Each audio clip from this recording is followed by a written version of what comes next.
Okay, well, good morning, and thank you for inviting me to talk to the conference. I think the topic of the conference, heritage, is a very important topic because we all want to know where we came from. We all want to know what mistakes we did and didn't make along the way.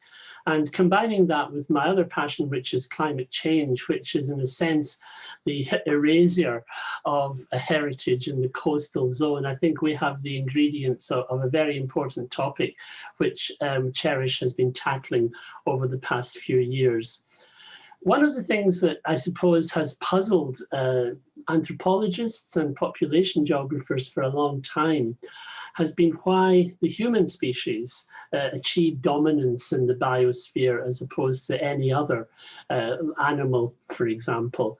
And some people have speculated it's due to our omnivorous diet, which gave us great flexibility, or due to our dexterity, where we can juxtapose our finger and thumb, or indeed due to our higher brain capacity, which gives us a capability of adapting.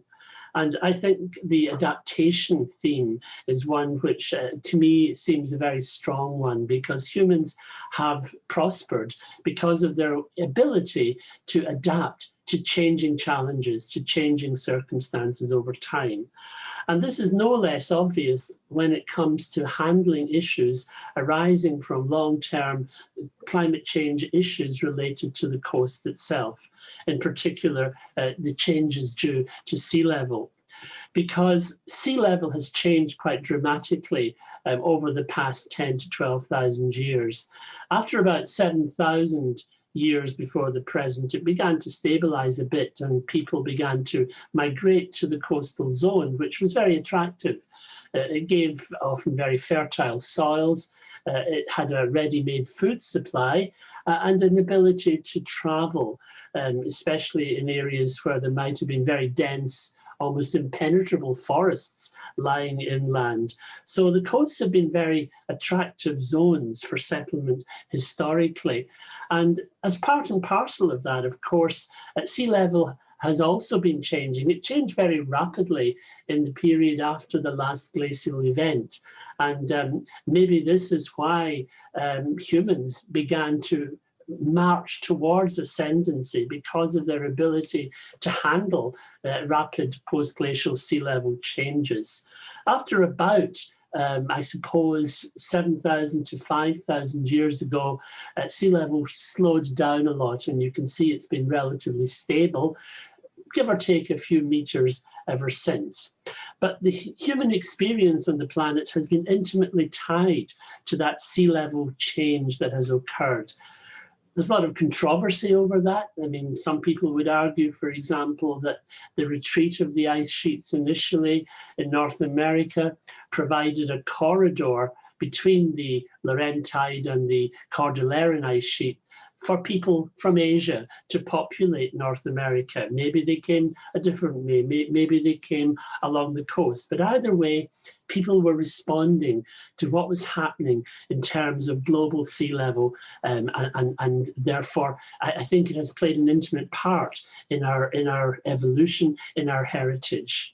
Nearer home, of course, we also recognize that there was a great deal of activity taking place towards the end of the Ice Age, when many parts of the North Sea, for example, were dry land.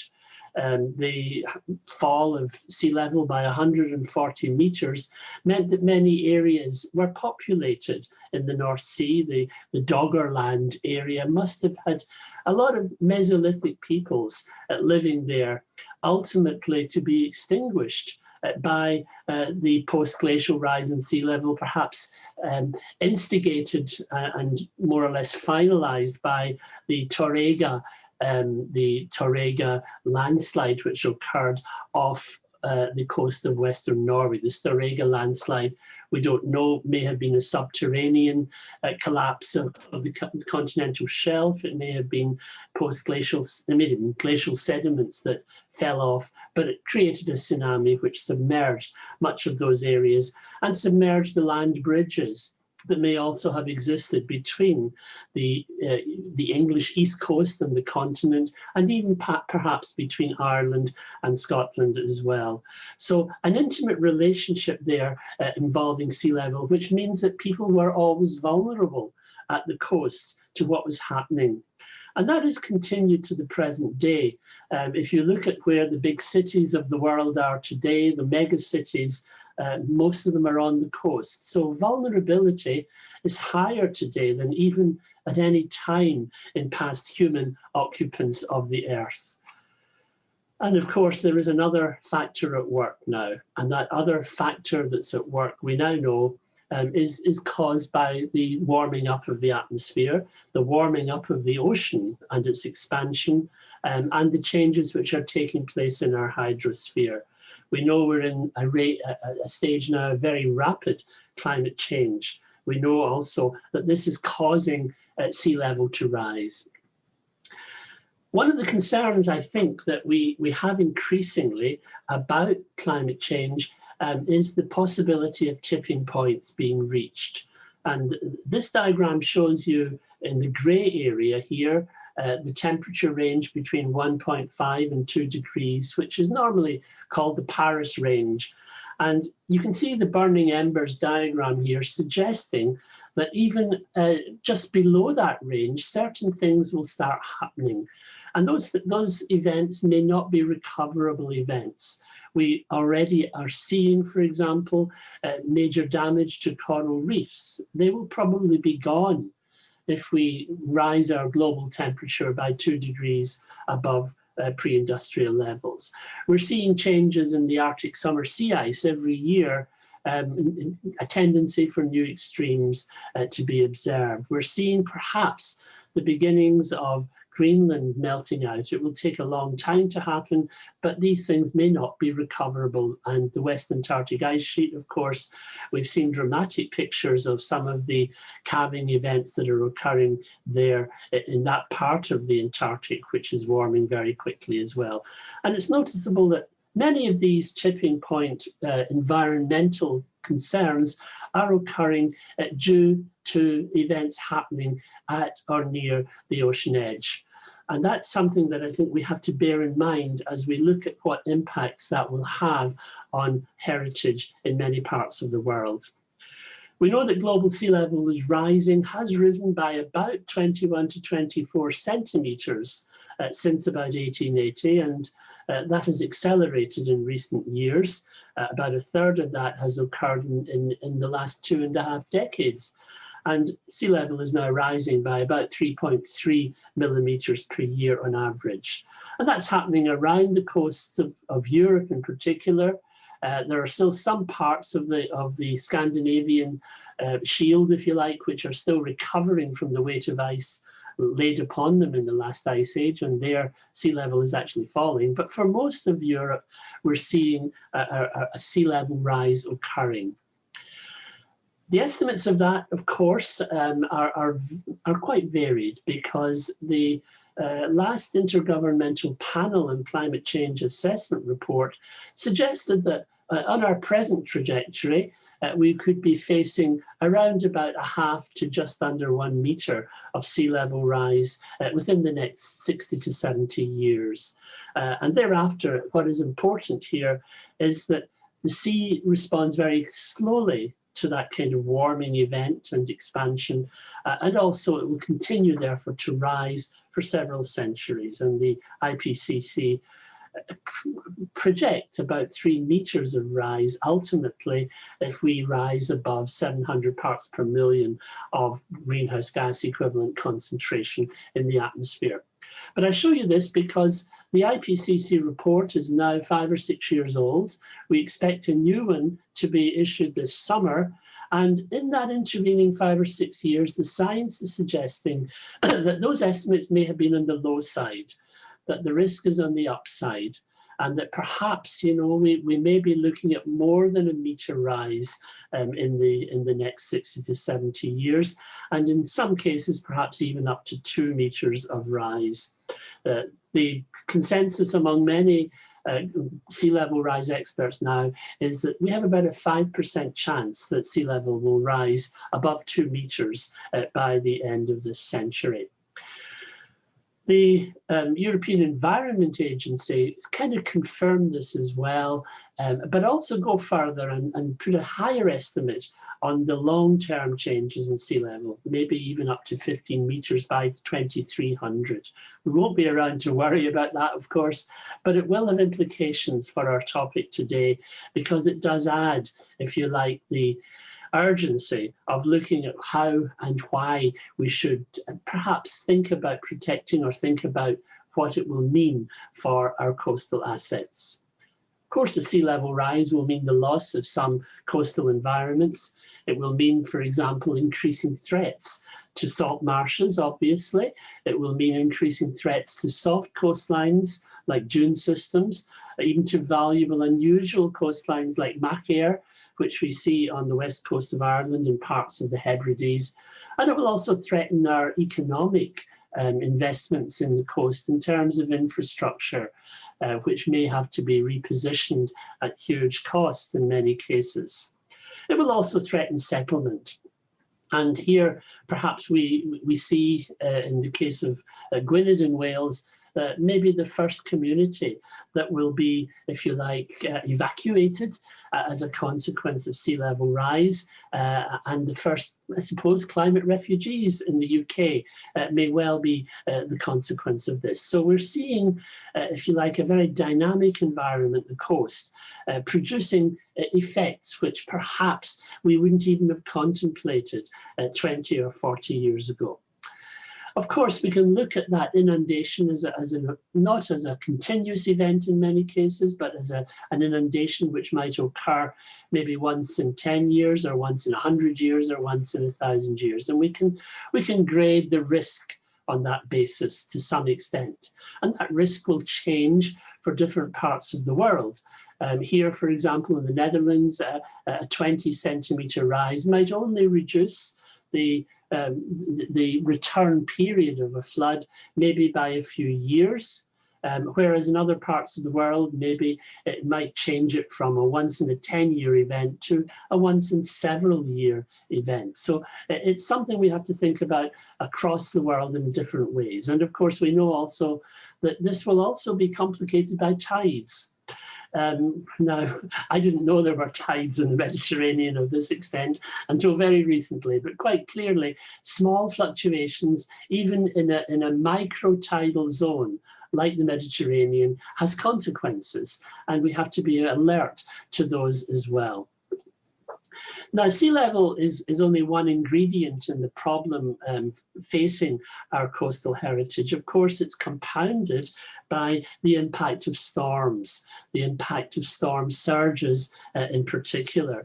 And storm surges, well, they add to the sea level if you like, impact by putting an extra few meters or more onto the high level of water that may be observed. It's the rise in storm, the rise in level from water driven onto the coast by a storm, primarily. But also, of course, it's important to remember that with a storm, the sea level pressure in the atmosphere falls, and this allows the water level to rise in response to that. So a major storm with a 50 hectopascal drop in pressure will itself add about a ½ meter water level rise from that simple pressure effect as well. So we have the storm surge adding to the problem, and we don't get a lot of storm surges in this part of the world. We remember, of course, the great storm surge of the North Sea in the 1950s. We also noticed in Ireland, at least, this particular event in 2002. You can see the highest annual water level observed at Dublin Port here from about the 1920s. You can see the slow rise here due to sea level rise primarily occurring, but then February 2002, you get this abnormal surge event coming in, which was really unanticipated, which was really quite damaging for some of the poorer parts of Dublin City and the eastern side of the city in particular. So what are storms going to do is a big question, a big research question for the future. And one of the kind of contradictory pressures at work here, if you like, or forces at work, is that because we're warming up the Arctic more, because we're melting more ice in the high latitude zones and rendering a shiny reflective surface much more absorbent as a water surface to incoming radiation, we're reducing the gradient in temperature between the equator and the poles. And why is this important? Well, this is important because it's this gradient in temperature that drives the westerlies, that drives the jet streams. And therefore, one might expect, other things being equal, if the jet streams become weaker, we would see less in the way of storms. And there is some signs emerging that the jet streams have become more wobbly and irregular in recent decades, maybe due to this, and giving us more in the way of extremes of weather as a consequence in some parts of the world at least. In contradiction to that, of course, you might say to yourself, well, that's great, less storms, less problems. But in contradiction to that, of course, we have a warmer ocean.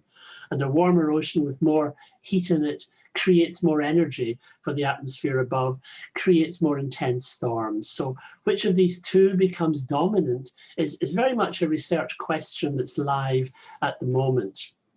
And of course, associated with that are some of the kind of unusual events that storms are bringing us in recent years.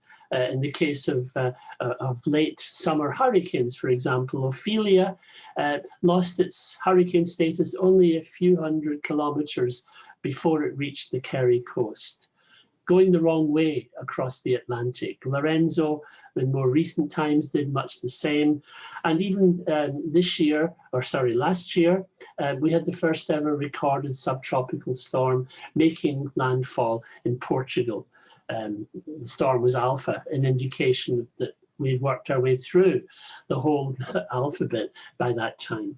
So you can see that things are happening and that storms will add, therefore, to the sea level problem, tide problem, and give us storm surge, which will again push further in a more aggressive way. But even on top of storms, we also have wave action.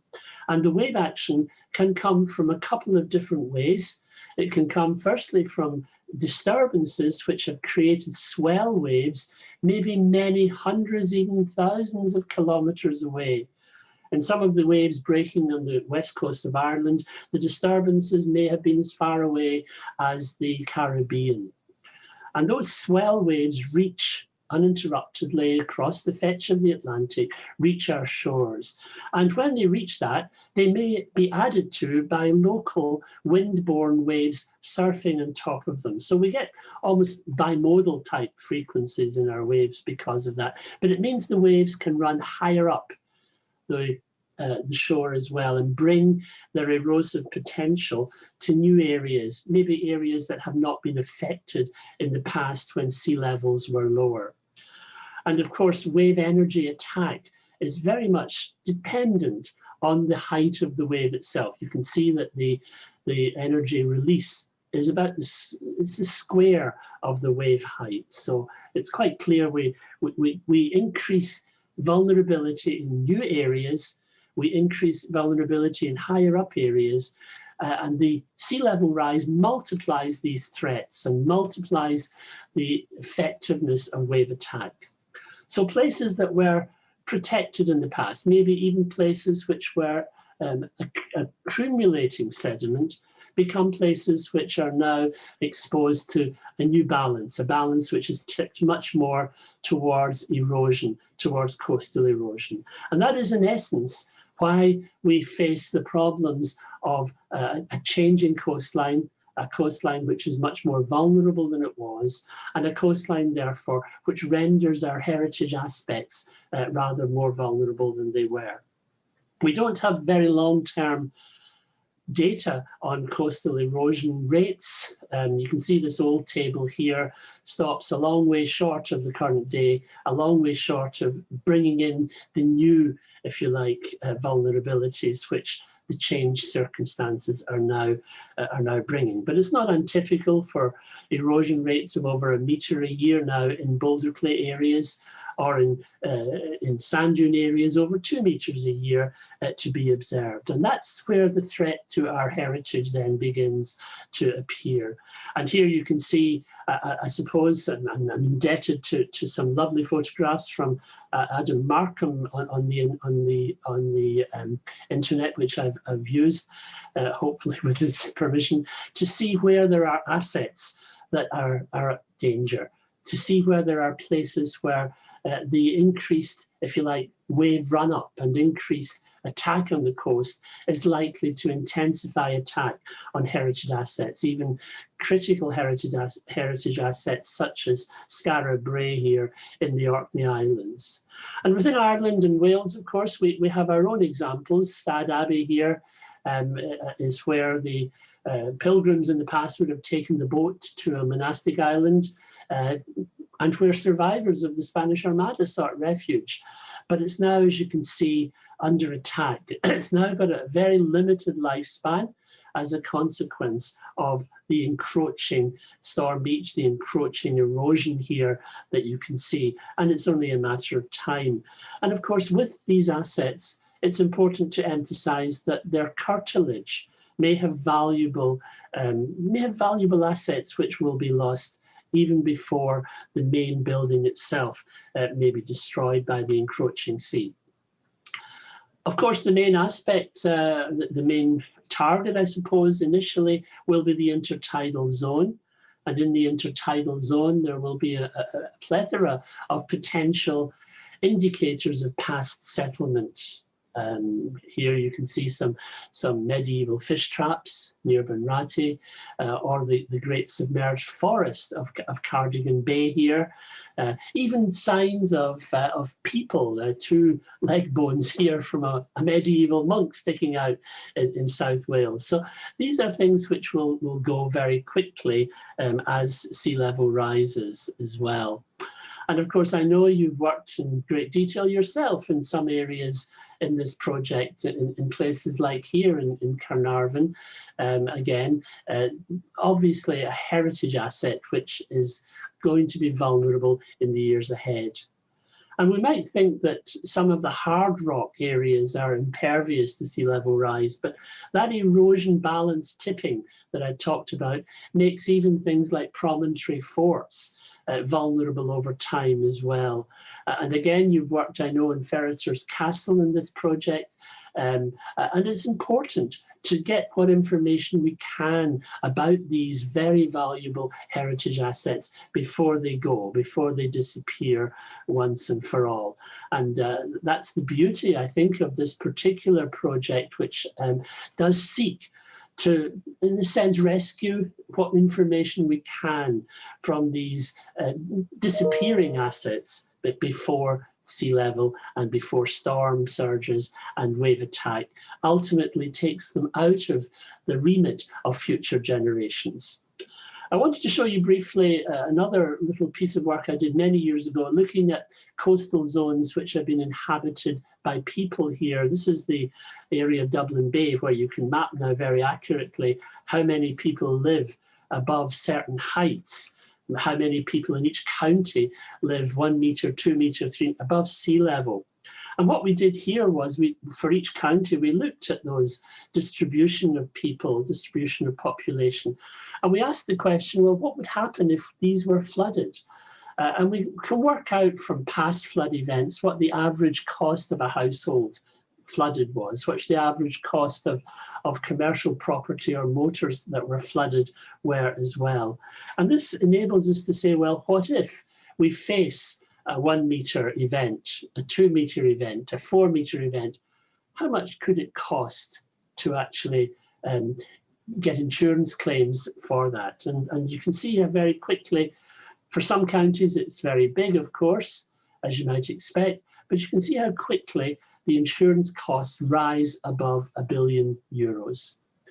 This is the cost of doing nothing to tackle climate change in many respects. Now, there are certain defences, of course, that will exist in these counties that we hope will protect them against those kinds of events, to some extent at least. But the vulnerability is there. And I show you this because it emphasises how society will respond to our particular problem of heritage versus the infrastructure protection problem of the previous slide. And here, the economics are very obvious indeed. If you take a shoreline retreating by a metre a year, well, you're going to lose agricultural land about worth about €4,000 over a 10-year period, maybe over a 50-year period, €20,000. My arithmetic may be suspect, but all I want to demonstrate to you is the order of magnitude here involved. If you want to build a sea wall, the costs are about €10,000 per metre. The lifetime, maybe 50 years. The cost of defending that 1 kilometre could be about 10 million. Society is simply not going to pay that. That's the sad reality.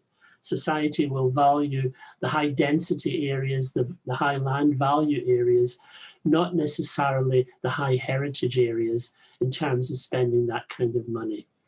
So it's important that we do what we can to characterize the hotspots on the coast, to characterize where vulnerability exists. And here, I just want to make reference to the Geological Survey's excellent coastal vulnerability mapping project. I had the pleasure of working with a PhD student, Sylvia Caloco-Quesada, on the pilot for that, characterizing the coastline, mapping out where the current vegetation line is, where it was years ago, where there are defensive structures existing, and effectively working out the rate of shoreline changes and where vulnerability exists along a large stretch of the coast.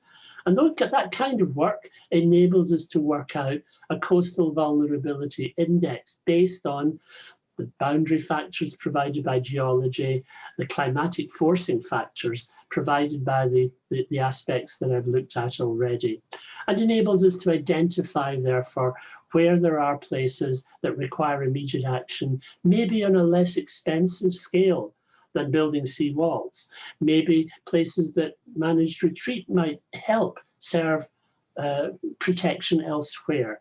But understanding the planning necessity of looking closely at the coast in terms of its vulnerability and planning for future scenarios. So my conclusions, well, quite clearly, the threat is there. The cultural heritage assets we have in Ireland and Wales face a really growing threat from climate change, which multiplies other aspects such as storm surges and wave climate aspects. So climate change is the multiplier, the great multiplier of threats. And major losses are coming down the road, there's no doubt about it, which society will undoubtedly not seek to prioritize above investments in infrastructure, assets and settlement. And that's the sad reality. So there is a need to do what CHERISH is doing, to recover what information can be retrieved in the short, medium term before the situation becomes irretrievable, to protect for future generations the information base, the heritage base, which future people will rely on to understand where we came from and how we got there. And as part and parcel of that, coastal vulnerability analysis helps the process by enabling informed planning of the coastal zone.